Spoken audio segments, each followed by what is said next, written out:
Good afternoon, everybody. I am extremely happy to be here. Buenas tardes. Estoy muy orgulloso y muy contento de estar aquí con todos y muchas gracias a todos por haber venido. Y voy a hablar principalmente en inglés.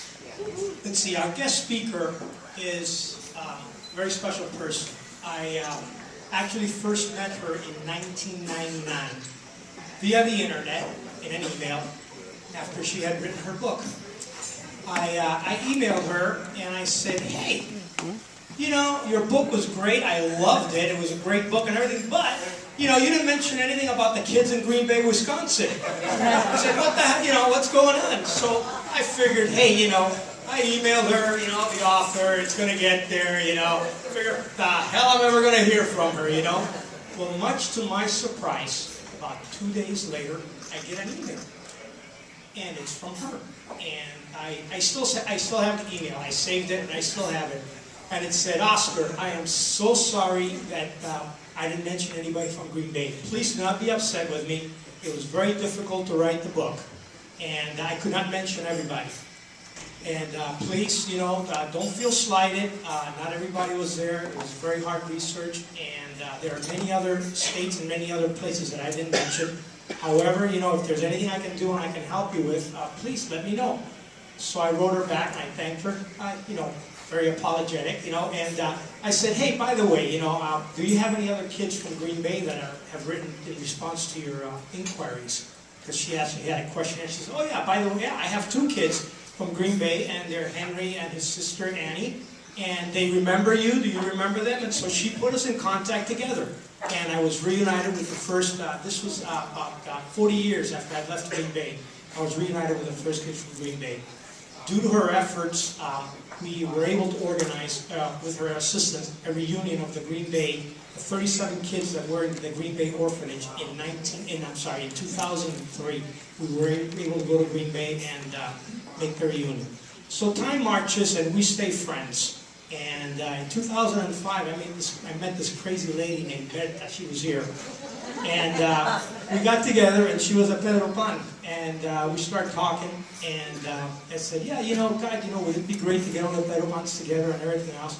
So we got to start talking, and we say, yeah, we should do this, and blah, blah, blah. Anyway, so part of the reason that we're here today is also due to Yvonne's efforts, because when Berta and I got together, I contacted Yvonne again, and I said, hey, you know, do you have any you know, names and addresses of the Pedro Pan in California? And she said, yes, I do. But, you know, because she wanted to protect their privacy, what she did is we made up a cover letter. We sent her the cover letter. She wrote her own letter, and then she sent it to the people in her list. We never contacted them directly. She asked them to contact Berta and me to start the reunions. And that's how it was. That's the kind of person this lady is. Anyway, we have been friends. We have been friends for many years. I love her dearly. She's my sister. Much to the chagrin of our spouses, you know, they put up with us on the many things we have done, the travails that we've been. So it is an incredible honor and a pleasure for me to have her here come visit, and please welcome her with a warm Pedro Pan, Southern California worker, Yvonne Conde.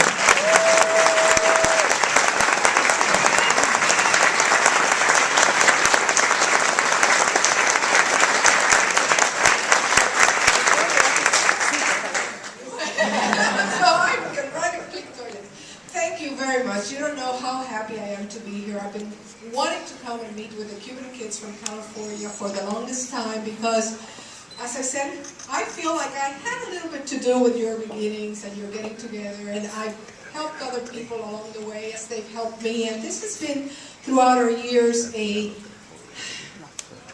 been a mutual give and take from all sides, but 50 years later, we're here and we're celebrating and we're together and we have succeeded, and this is what matters. But when an author gives a lecture, usually it's because a book has come out. So, because my book is now 12 years old, I don't have to sell any books, I don't have to read from the book, so you're spared from that. And what I'll do is talk a little bit about Pedro Pan, and then if anybody has any questions, I'll be glad to answer them. Writing the book took me 8 years, and it wasn't full-time. Life got in the way sometimes, but we have to remember that when I started in 1990, the internet was basically in its very beginnings. And does anybody remember CompuServe? CompuServe 1254344. You know, that was like this address. Except, of course, there was nothing about Pedro Pan. I had gone back to college to get a master's in journalism, and they made me read a book called Miami by Joan Didion. And in this book, Joan Didion mentions the exodus of 14,000 Cuban children. And I said, what is she talking about? I don't know anything about this, and I kind of pride myself on learning a little bit about Cuban history. I said, but I left Cuba alone, and my cousin left alone, and a couple of friends. Could I be part of this? The reason I didn't know is because I went to friends, not to camps in Miami. And then I went to other friends because they moved, then my uncle and aunt arrived, and then my parents arrived. So I moved several houses in Miami, and I didn't see the groups that you all saw. 7,000 of us did not go to camps. We went to friends or family. So I decided, if I don't know anything about this, and this seems to me to be a very important part of Cuban history, I think I would like to research a little more about it. And I wrote a piece for school, and the teacher said, you should write a book. Well, yeah, right, I did. I started the old go-shoe routine. I interviewed people. I flew to Miami, and I found a couple of articles, one written in Reader's Digest by Monsignor Walsh, and he had also written an article in the Journal of Inter-American Studies, and that was my base. So I went down and met with him, and then I met, don't ask me why I was wise enough to think of interviewing the caregivers like Carrion's and Mr. James Baker, who was so generous with his time and his effort. He was a handsome old devil with a twinkle in his eye, and he was a delightful man. So I interviewed the people who, many of them unfortunately have passed on, and they led me to other people. Then I was lucky enough to meet with the people from the Fundación Pedro Pan. They were the first group in Miami, and they gave me a list of 200 Pedro Pans that they had, and I put together a questionnaire and sent them out to them. I printed flyers. I would leave them in Cuban doctors' offices, Cuban events. Does anybody know a kid that came out alone of Cuba? And that's how I started finding out, and that's why I miss Green Bay, Wisconsin, Cuba, for parents to have taken this decision. It was hard for me to understand, but through the research I was able to put together what was happening in our country that made our parents do what they did and understand it. Then I finished the book, and comes the hard part. I tried to sell the book. So I had to get a literary agent, and got a lot of rejection letters, first-time author, Cuba. And then I got the agent. He got several rejection letters, and then a lucky break, and we were published. And one day, finally, you have your book in your hands. By then, the internet was more common. 8 years had gone by, and I put my email address in the book, and I started getting a lot of emails from other Pedro Pan children. And this is the best reward that any author can hope for, because when you have somebody say to you that your book has touched them or changed the way they feel or made them reach out to somebody else, it's all the reward you can. The letter that was read earlier by one of the ladies I interviewed, Arriaga, who wrote about her children, that was found in my book. I just found out about it from Carmen Romagnac, and I cried. I don't know why I didn't become an alcoholic, because after I interviewed many of the Pedro Pan kids, I would tell my husband, I need a drink. It was really heart-wrenching, because all the emotions that I had from my years when I was alone got stirred. I mean, they had been archived, and all of a sudden they were open and they were raw, and perhaps sometimes I was not as good an interviewer as I should have been. I was not as objective, because my pain was their pain, and there was a very big connection. So we're here celebrating the exodus from Cuba, the 50th anniversary of the start of Operation Pedro Pan. And the question has been raised by some, should this be called a celebration? Was leaving Cuba and coming to the US cause to celebrate?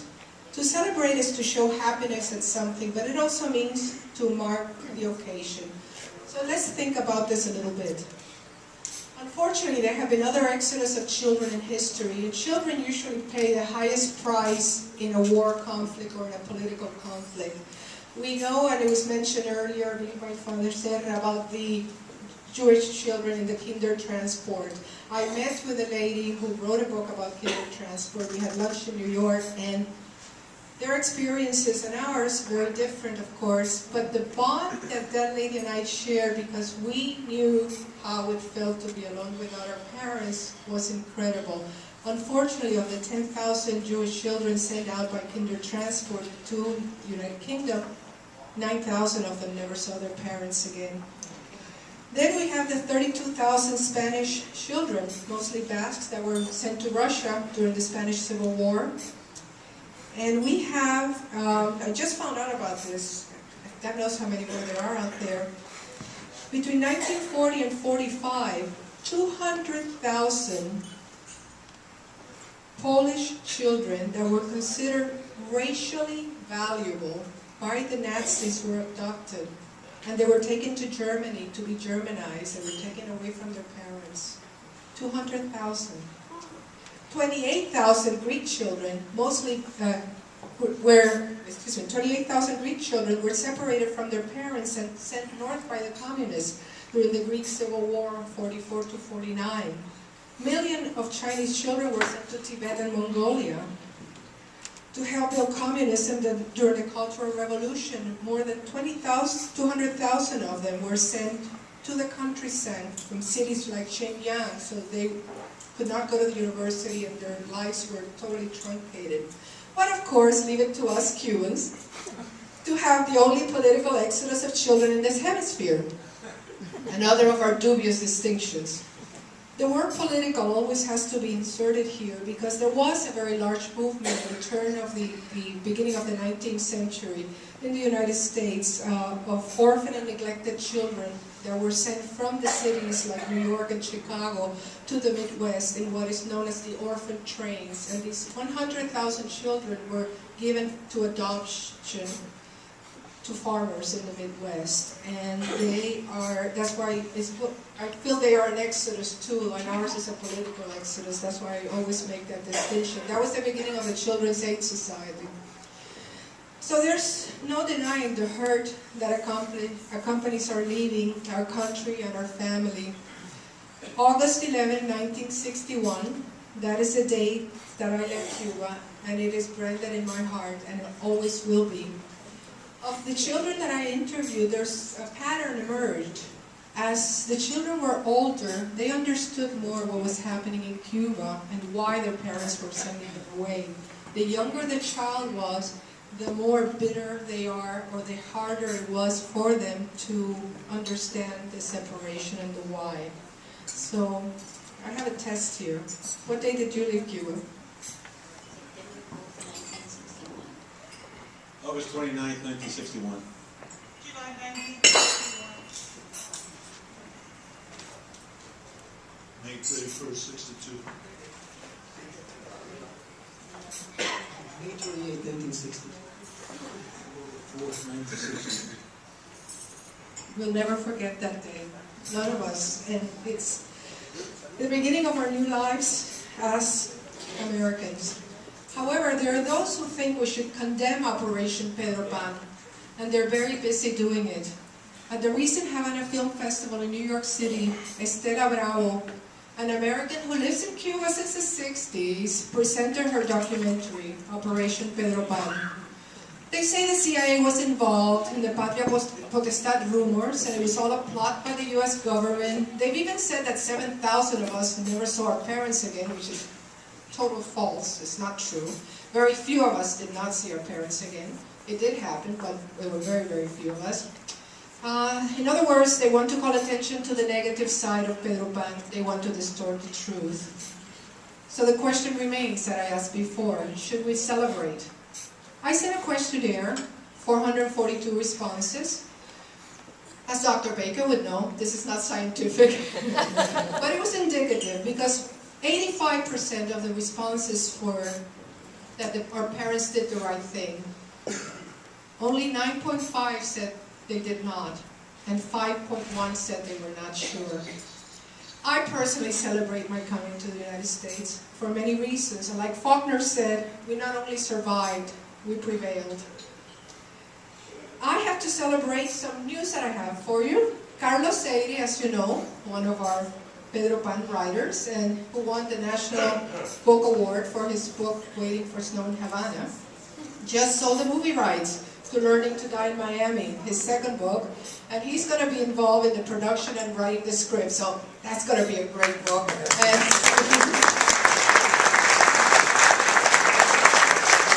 I also have to celebrate, and this is very special because this is a celebration with the Cuban kids of the 60s in California, and it's a legal victory that took place last year. As you know, the name Pedro Pan was coined by Gene Miller, in a Miami Herald reporter, in a 1962 article.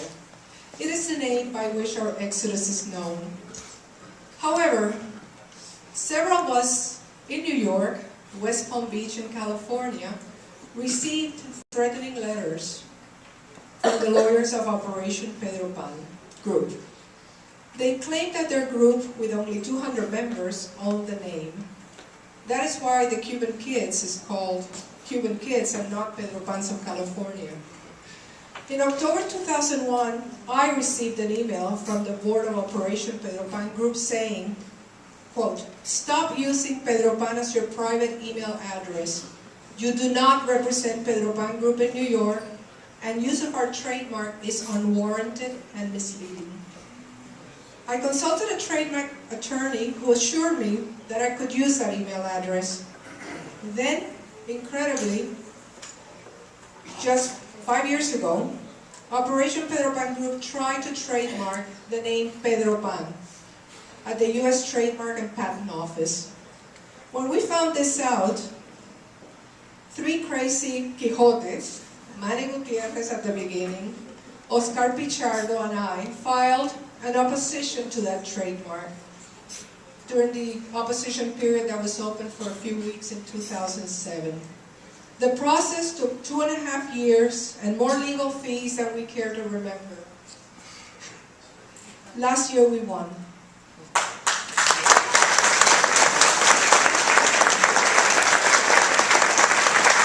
The Trademark and Patent Office ruled that Pedro Pan is a historical name and cannot be trademarked. However, this is not the victory of just the 3 of us. This is our victory. It's for all the children and for our parents and for our right to use the name that we have earned. So, you can call yourself the Cuban Kids from California, Pedro Pan, Exodus, whatever. You name the Cuban Kids from Nebraska, the Cuban Kids from wherever. It's our name and it's our right, and I think this is wonderful news, and I'm very happy to share it with you. I think that's a reason to celebrate. I also like to celebrate that Operation Pedro Pan Group seems to be trying to reach out to other groups and changing from an antagonistic position to a friendlier one, as Arturo Bueno can vouch, because he's now also a Pedro Pan Group board, a trustee, and Carmen Romagnac can vouch for that too.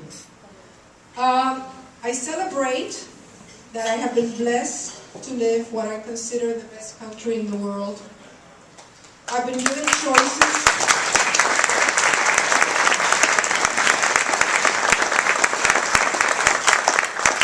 I have been given choices denied to my fellow Cubans who are still behind. I celebrate coming to California and meeting all of you.